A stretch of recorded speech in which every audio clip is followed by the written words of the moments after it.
Skyrim is a game that has for nearly a decade and a half become ingrained in gaming culture for many reasons.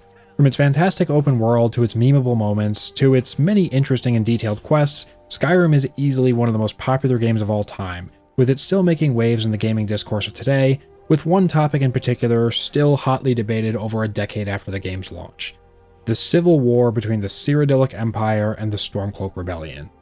While many have explored this topic before, I always find that videos like this boil down to either Imperials bowed to the Thalmor, therefore Imperials bad, or Stormcloaks are short-sighted racists, therefore Stormcloaks bad. But what I wanted to do today is to provide a more intricate look and cover both the common talking points as well as address some more obscure bits of information. I went out of my way to dig up as much lore, context, and detail as I possibly could to offer some nuance and a closer look at one of gaming's biggest debates of the last 15 years. That being said, leave a like if you enjoy, let me know who you side with and why in the comments below, and let's get into just who is actually right in the Skyrim Civil War. Before I put in my own personal views, first we need to discuss how the war started, and we need to go way back to before the events of Elder Scrolls Skyrim. Before Skyrim, there was the Oblivion Crisis, which is covered in the game of the same name. If you've already played Oblivion, you know what this was, but if not, a basic rundown is that it was essentially an event in which a cult brought thousands of demonic creatures called Daedra to all of Tamriel through dimensional portals called Oblivion Gates. These gates would eventually be destroyed and the Daedric invasion pushed back, but at a great cost. Not only was the Empire massively weakened and destruction spread across its lands, but both its Emperor and heirs died in the process, with Martin Septim, who was meant to take the throne, sacrificing himself to stop the invasion. This not only left the Empire without an Emperor, but also ended the Septim dynasty, which were the descendants of a man named Tiber Septim who founded the Empire in the first place. Tiber Septim, or Talos as the Nords call him, will be very important in a little bit. After the Oblivion Crisis, the Empire entered into a massive state of decline. Reeling from its wounds caused by the Daedra and without an emperor to guide them, suffice to say things weren't going well. At the same time, a faction of radical elven supremacists called the Thalmor seized power on both the Somerset Isles and later Valenwood, forming their own superpower called the Aldmeri Dominion. With the rise of the Dominion and the decline of the Cyrodiilic Empire, a sort of Cold War would exist between the two nations for decades. Back in the Empire, things weren't improving either. Without a proper leader, it entered a period known as the Stormcrown Interregnum, which was rife with infighting and chaos. With the Empire distracted by its own internal struggles, the Dominion continued to consolidate and expand. Eventually, a new dynasty under the Mede bloodline would take hold, with some moderate victories for the Empire taking place. However, these would largely be fleeting, and the Cold War between the Empire and Dominion only became increasingly warmer. And on the 30th of Frostfall, year 171 of the Fourth Era, the Aldmeri Dominion sent an ambassador to the Emperor, demanding tribute, the disbandment of the Emperor's personal guard, the Blades, the banning of Talos worship, and large sections of the province of Hammerfell transferred to their control. Despite the weakened state of both the military and the Empire as a whole, the Emperor rejected these terms. The Thalmor response was, to put it lightly, quite hostile. They executed every member of the Blades within their territory and delivered their heads to the Emperor, and thus began the Great War. The conflict saw massive casualties on both sides, and at one point it appeared that the Dominion would emerge fully victorious as they successfully took and held the Imperial city in Cyrodiil, before the Emperor, with the aid of warriors from Skyrim and Hammerfell, was able to take it back in the Battle of the Red Ring.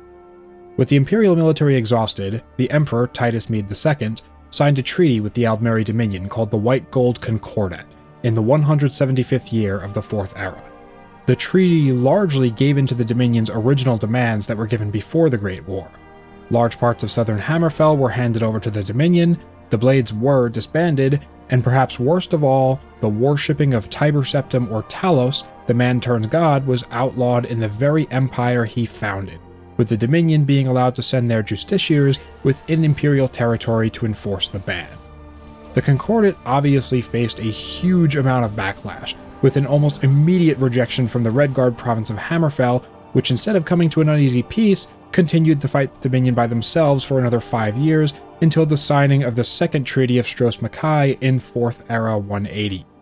Unlike the terms of the White Gold Concordat, the Second Treaty of Stros M'Kai was much more favorable towards the Redguards, forcing all Dominion forces to withdraw from Hammerfell's territories. With the Dominion gone and the Empire still abiding by the terms of the Concordat, Hammerfell became an independent nation. Further to the north in Skyrim, the White Gold Concordat angered many of the Nords that lived there, as the banning of Talos affected them the most, since Talos was their most highly revered god.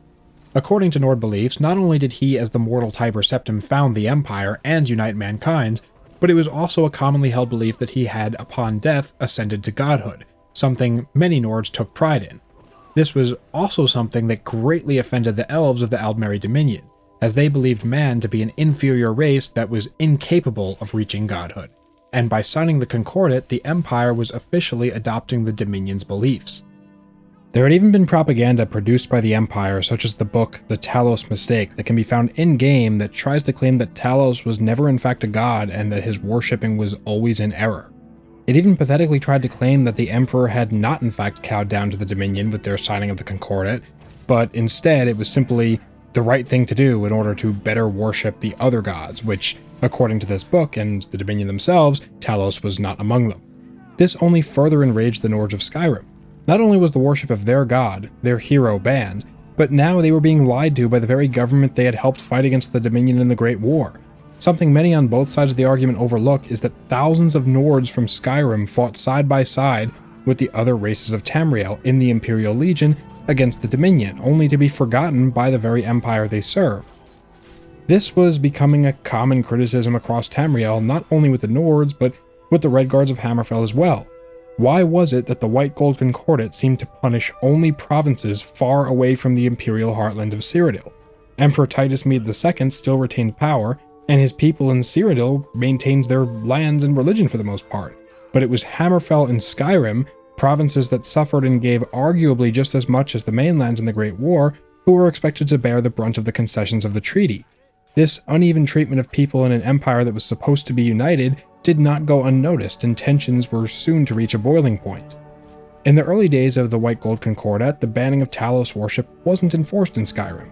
The Empire acted with extreme leniency, not wanting to further upset an already volatile situation. Plus, it was largely sympathetic to the people of Skyrim, as they had always been an honored and valued part of the Empire. But unfortunately, this loose enforcement of the treaty would not last. Enter the Markarth incident. Markarth is a city in the western region of Skyrim called the Reach. It had long been a source of clashes between the Nords and a population of local tribes called the Reachmen. During the Great War, these Reachmen took advantage of the Empire's divided attention and took over the entire region for themselves. The Reach would remain a separate kingdom under control of the Reachmen, independent from the rest of Skyrim, for about 2 years, with their leadership seeking formal recognition from the Empire. However, before this could be achieved, the ousted former Jarl of Markarth, Hrolfdir, called upon the help of a hero from the Great War. A man named Ulfric Stormcloak was asked to use his militia to take back the city and restore order. Ulfric agreed on one condition: open Talos worship had to be restored, despite the terms of the White Gold Concordat explicitly forbidding this. With his city and his hold in the hands of the Reachmen, Jarl Hrolfdir, seeing little other choice, agreed to Ulfric's terms, and the city was taken back and Talos worship restored. However, this is where things start to get ugly, and very controversial. While Ulfric and his militia did succeed in taking the city back from the Reachmen, the rather brazen tactics used, as well as the open defiance of the White Gold Concordat, drew the ire of the Empire, and worse still, the Thalmor and their dominion. Not only was this the case, but it's also revealed through in-game dialogue and the book The Bear of Markarth what Ulfric had done to anyone within the city that he felt was disloyal. The book reads that they were, quote, executed if they had not fought with Ulfric and his men when they breached the gates. You are with us, or you are against Skyrim, was the message on Ulfric's lips as he ordered the deaths of shopkeepers, farmers, and the elderly, as well as any child old enough to lift a sword that failed to fight in the call with him. This was done indiscriminately, whether the residents of Markarth had been Reachmen or the Nords that he was supposedly trying to help. At first, upon reading this, I was skeptical of its legitimacy, as it is written by an Imperial scholar who very well could have written the piece as a way to sway and slander the public's opinion of Ulfric. After all, Imperial propaganda was nothing new, as we saw with the Talos Mistake. However, upon further investigation, I found NPCs within the city of Markarth that actually attest to what Ulfric had done, and it was nothing short of sheer brutality. I had a daughter once. She'd be 23 this year. Married to some hot-headed silver worker, or maybe on her own, learning the herb trade.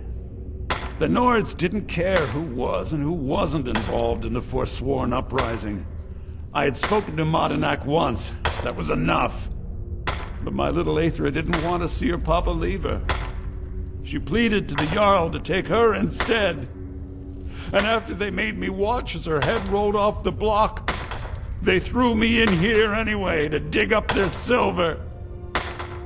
With these crimes committed against the people of Markarth by Ulfric and his militia, as well as the open and brazen refusal to follow the Concordate's ban on Talos worship, the Empire had no choice but to have Ulfric and his men arrested. Else they risked the end of the treaty and a resumption of open hostilities between the Empire and the Dominion.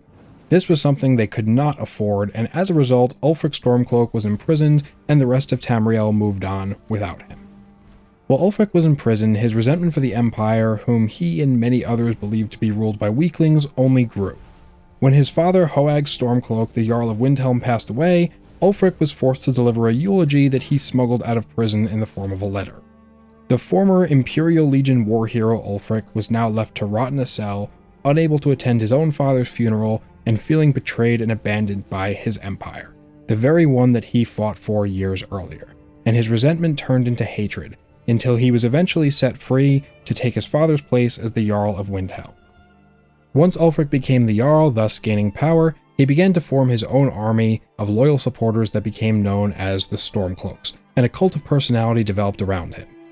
The Stormcloaks began attacking Imperial outposts and patrols in small disconnected skirmishes, thus beginning the Skyrim Civil War, otherwise known as Ulfric's Uprising. In the midst of all this, Islad, the High King of Skyrim, would die of old age, and his son Torrig would take the throne. During the process of Torrig taking the throne, Ulfric publicly called for Skyrim to secede from the Empire and become its own sovereign state. Torrig, knowing of Ulfric's history as a war hero and leader, actually respected Ulfric's ideas of independence. However, this would ultimately matter little to the bitter and resentful Jarl of Windhelm. After continuing the ongoing civil war for quite some time, Ulfric traveled to Solitude, where King Torrig's palace was located. It was initially believed that Ulfric had just come to discuss things diplomatically, to ask formally for Skyrim to leave the Empire. However, before anyone could realize his true intentions, Ulfric, as per the old Nord custom, challenged the young king's right to rule, and Torrig, as were the ancient ways of Skyrim, had no choice but to accept the challenge. The two fought, but the young and inexperienced Torrig was no match for Ulfric, who not only was a seasoned war veteran, but also trained in the way of the voice with the Greybeard some years earlier. Ulfric used the power of the voice to throw down the High King and pierced his chest with his sword, and that was the end of High King Torrig. Ulfric had murdered him in cold blood and fled the city, aided in his escape by a man named Rogvir, who was sympathetic to the Stormcloak cause, and opened the city gates for the fleeing rebel leader. Rogvir was later executed for his actions. And this brings us to the beginning of the events of Skyrim, where Ulfric and several of his men have been captured along with the player near the border of Skyrim and Cyrodiil. Sent in to help quell the rebellion, General Tullius of the Imperial Legion, eager to put an end to the civil war, rushes the execution proceedings along.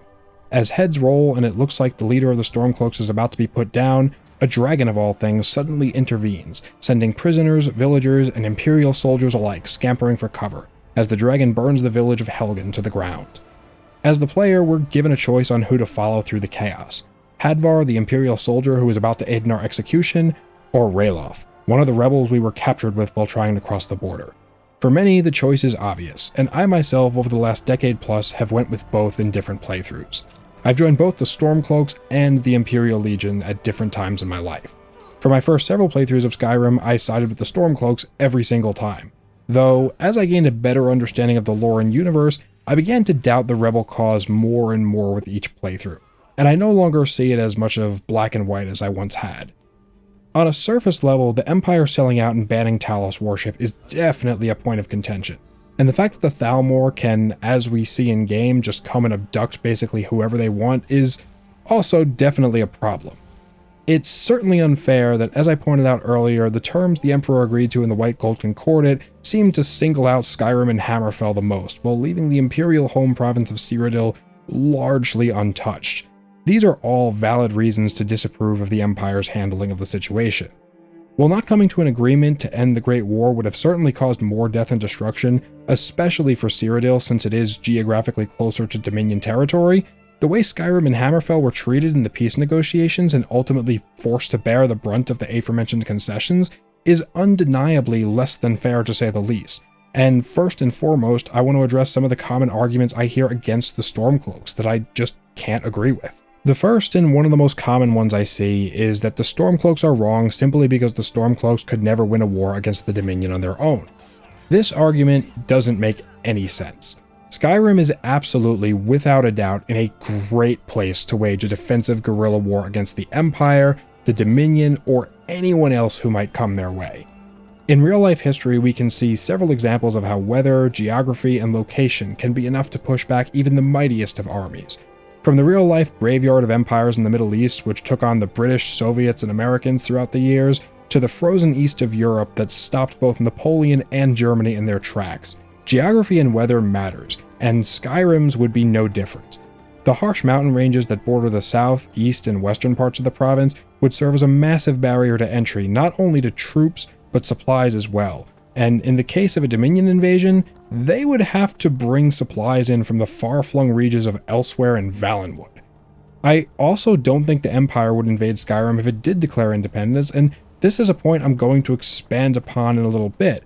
But essentially, due to the massive amounts of already existing animosity within the Empire, as well as the fact that it is plainly obvious that the Empire and Dominion plan to resume their war against each other when the time is right, I don't see the Empire wanting to waste any more time or lives to continue to placate the Thalmor if Skyrim were to achieve their independence. If anything, Skyrim getting said independence might even force the Empire into action against the Dominion sooner than later, for better or worse. I also need to bring up Hammerfell. It too was able to leave the Empire and push back the Thalmor, despite sharing a less harsh border with Cyrodiil and being closer to the Dominion's home province of the Somerset Isles. They did so at great cost to themselves, but victory was still possible even if it did come at a great cost. Back to Skyrim though, even setting aside the harsh cold border mountains, the wildlife of Skyrim is absolutely terrifying. From trolls to atronarchs to giant frostbite spiders and bears, there are all kinds of horrible things lurking in the forests and mountains that the Dominion or any other invading force would have to contend with. Then of course there's the recently arrived dragons. A potentially Stormcloak-controlled independent Skyrim could literally just let nature do half its job for them. Then there would be the Stormcloak military themselves. While they certainly lack the magic abilities that their elven adversaries would bring to the battlefield, what they lack in skills with the arcane, they can make up for in sheer strength of arms. Skilled archers, swordsmen, and tacticians make up the bulk of the Stormcloak army. Even their leader, Ulfric Stormcloak, is an experienced war veteran who knows exactly how the elves fight. Add to this the massive nationalistic and religious recruitment pull that an invasion of their homeland would bring to the Stormcloak army, and I think ultimately, militarily, an independent Skyrim would be alright, and that's assuming they'd be fighting on their own. If the Cyrodiilic Empire was pushed into action, or maybe the independent kingdom of Hammerfell decided it wanted a bit of revenge against the Dominion, there could be a triple alliance of 3 different nations fighting the Dominion at once, which I don't think would necessarily be a bad thing. I do realize though that is probably the best case scenario, and it would still incur heavy casualties on the anti-Dominion side, but I still think nonetheless Skyrim one way or the other would be fine, at least in terms of being able to exist, though it would come at a high cost. The other argument I hear as to why the Stormcloaks are wrong is just simply that they're racist. I don't want to spend too much time on this one because this has to be one of the most nonsensical arguments in the Elder Scrolls community. While there are certainly racist members of Stormcloak society, such as Rolf Stonefist of Windhelm, who likes to walk up and down the Grey Quarter and shout insults at its inhabitants for some reason, the Elder Scrolls world is rife with racism in every corner of the land. Stormcloaks and Nords by extension certainly do not have a monopoly on racism in Tamriel. Throughout the game, we can see High Elves be racist towards Wood Elves, or even declaring their supremacy over anyone who is not an elf. Khajiits as a race are discriminated against by almost everyone, including Argonians, who don't seem to like anyone that isn't them. For the most part, at least. The Nords don't appreciate us, but so what? I don't appreciate them right back. Look, we don't have much love for your kind down here. Probably best if you just left. In reality, the Nords that make up the Stormcloaks are a mixed bag, with some even feeling sympathy for the Dark Elves, frequenting their businesses or otherwise integrating well with them and treating them little different than they would their fellow Nord. Many like to bring up the point that the Argonians aren't allowed within Windhelm city walls. However, the same is true in the Imperial-held city of Whiterun, though instead of Argonians, they just refuse entry to the Khajiit. The same is also true for the Imperial capital of Solitude. If you play other Elder Scrolls games such as Morrowind or Daggerfall, you'll also find that the races are extremely hostile to each other by default. So in conclusion here, most races and factions within Tamriel are all a bit racist, so saying Stormcloak's bad because Stormcloak's racist really doesn't make sense when, well, so is everybody else. Now that I've refuted the common talking points about why the Stormcloaks are in the wrong, I want to give my reasons. I realize I've spent the last several minutes defending them, but ultimately I do in fact believe that the Stormcloak Rebellion is both morally and strategically wrong, and it is the Empire who is the best choice to side with, not only for Skyrim, but for mankind as a whole. I also want to note I'm saying all of this while I'm literally wearing an Amulet of Talos. No, not in-game, I actually own one of these things in real life. Like I said before, I've joined the Stormcloaks many a time, and originally over a decade ago, I was through and through a strong supporter of the Stormcloak cause, and to a minor extent, I still am. I agree that the right to worship Talos needs to be restored. He founded the very empire he was banned from. Signing the White Gold Concordat after all the losses in the Great War was shameful, and I do not for a second support the Emperor Titus Mede II. I do believe the Emperor covered his own people first and left everybody else to rot. But I also believe that if there's any hope in any kind of long-term prosperity, the Empire needs to stay together as much as it can and reunite with its lost provinces if possible. Remember, the Oblivion crisis was something that affected all of Tamriel, not just Skyrim, not just Hammerfell, not just Elsewhere or Cyrodiil. Only through the efforts of the brave Imperial legions were many able to survive. Only through the unity and sacrifice of hundreds of thousands was the Empire even able to survive the Aldmeri invasion. Before I stated that it was true that both Hammerfell and Skyrim could and did, in the case of the former, survive on their own, and I stand by this. However, what rubs me the wrong way is just how Ulfric conducts his rebellion. He says he cares about Skyrim, he says he cares about his fellow Nord, when in reality, Ulfric as an individual just seems to be obsessed with power. It's as if he believes he is the only one who can do anything right, and anybody who won't follow him, well, we saw what happened to those in Markarth who refused to fight for his cause. Moreover, in the Civil War itself, it is Ulfric who chooses to first attack a city, not the Imperials. He attacks Whiterun, a prior to his invasion prosperous neutral city, where quite a few of the city's residents actually supported a lot of Ulfric's ideals.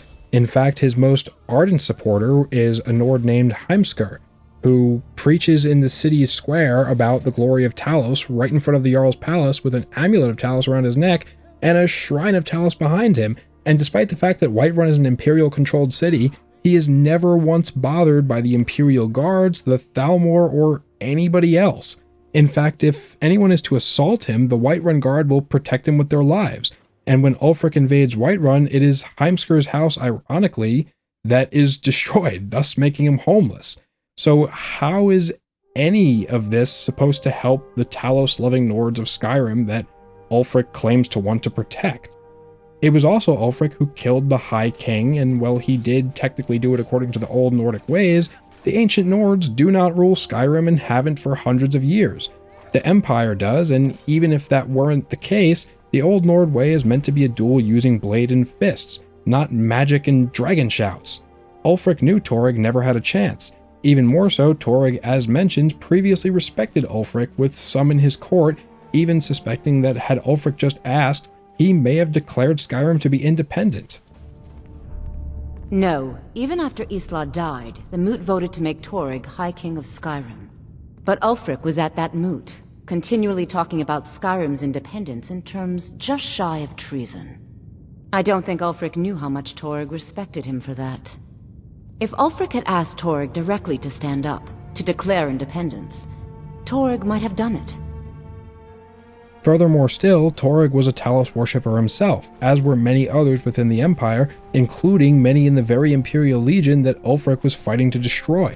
The only difference being that the Imperials knew to be relatively inconspicuous of their worship when needed. In fact, before Ulfric's Stormcloak uprising, Talos worship was, despite the terms of the White Gold Concordat, able to be practiced relatively openly, and the ban wasn't enforced. It wasn't until the Markarth incident and subsequent raids by the Stormcloaks that the Empire was forced to clamp down on everything. We hear this from the Horse Thief at the very beginning of the game, as well as Alvor the Riverwood Blacksmith a short time later. It's from that treaty that ended the Great War, remember? When the Emperor was forced by the Thalmor to outlaw Talos worship. We didn't pay much attention to it when I was a boy. Everyone still had their little shrine to Talos. But then, Ulfric and his sons of Skyrim started agitating about it. But sure enough, the Emperor had to crack down. Dragging people off in the middle of the night. One of the main causes of this war, if you ask me. So, to recap, before the Stormcloak Rebellion, the Thalmor weren't dragging people off in the middle of the night.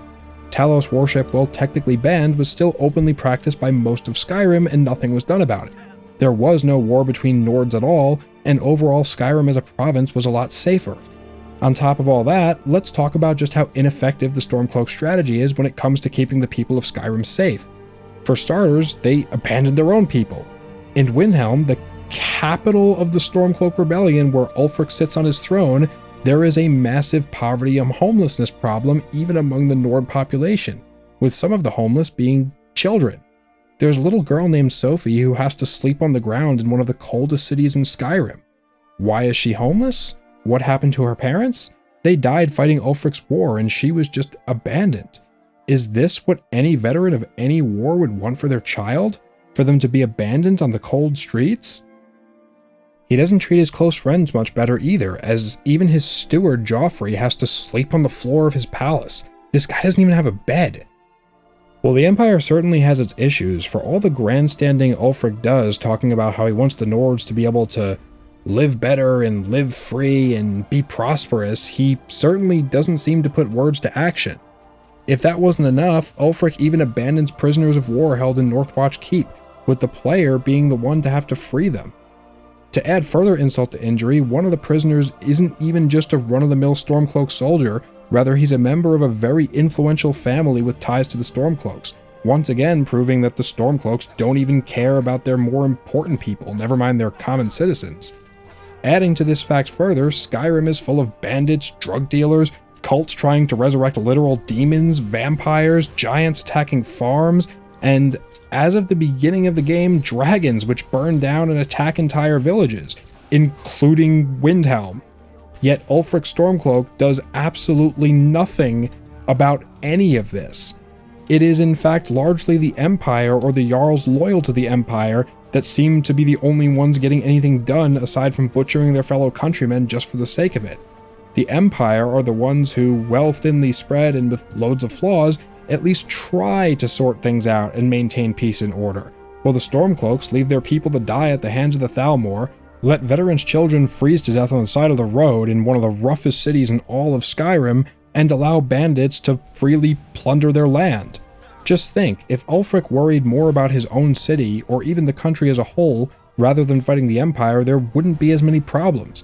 The Empire would be stronger as a whole, and therefore ready to fight the Thalmor when the time is right, which, if the Imperial leadership and the writing on the wall is to be believed, is going to be very, very soon. Both General Tullius and Legate Ricca says this at the end of the Imperial questline. The fiercest of the remaining rebels will continue to harass us, but by and large the people here desire peace. What I'm not so sure about is the peace we've made with the Thalmor. But we'll keep that between the two of us, all right?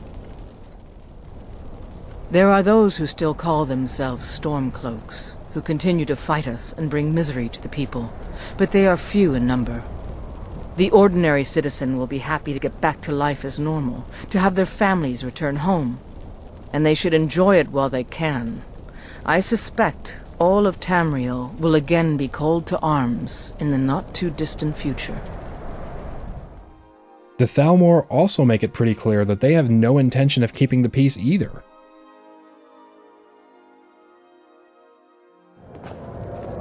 The degeneracy of the Empire is on display here in this room. There is peace now, and that peace will continue for as long as it suits our needs. But make no mistake, this is not a peace forged out of necessity between rival nations of equal strength. It is more like the calm between storms, and the next storm, I think, will be far deadlier than the last. So another major war between the Dominion and the Empire is just around the corner, and Ulfric's solution is to fight his own people? While I have acknowledged that Skyrim could win on its own, why should it have to? Why should it have to fight a long, protracted guerrilla war?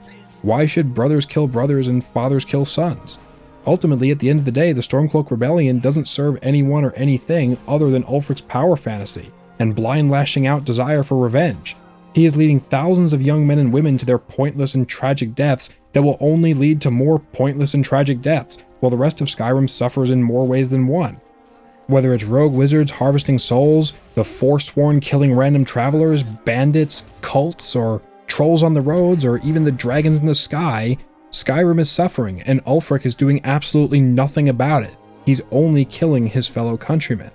Something that if you made it this far into the video I'm sure you already know, is that when you infiltrate the Thalmor embassy as part of the main quest, you find documents written by the elves that say they don't want either side of the conflict to win. They literally call Ulfric an asset, and while he isn't directly under their control, they do acknowledge that the Stormcloak splitting the Empire up and killing Imperial soldiers both from Cyrodiil and Skyrim is beneficial to them, as it weakens the Empire and Skyrim as a whole and makes it easier for them to control both and ultimately enslave and kill them all later. This is why at the end of the day I say 100% that the Empire is right in most ways. Sure, it has its flaws, but the Empire wants to take care of what it has the best way it can, and that is above all else what Skyrim needs. Ulfric wants to invade and kill his own Nord neighbors and political figures he disagrees with, which has done nothing but cause more death and destruction. Skyrim's story, beneath its wonkiness and at times questionable elements, is truly a tragic and perhaps even a cautionary tale that has unfortunately played out in real-life history more than a few times, especially in recent years. Extreme ideologues enacting violence against those that dare to disagree with them never ends well for anybody. But that's just my take on Skyrim Civil War. Let me know in the comments why you agree or disagree and who you prefer to side with. Thank you so much for watching this, especially if you made it all the way to the end. Check out my Patreon, link in the description below if you want to support what I do. For just $5 a month, you can get access to the channel Discord, and it really helps me keep making videos like this one. Thanks again, and have a great day, and stay safe. Talos guide you.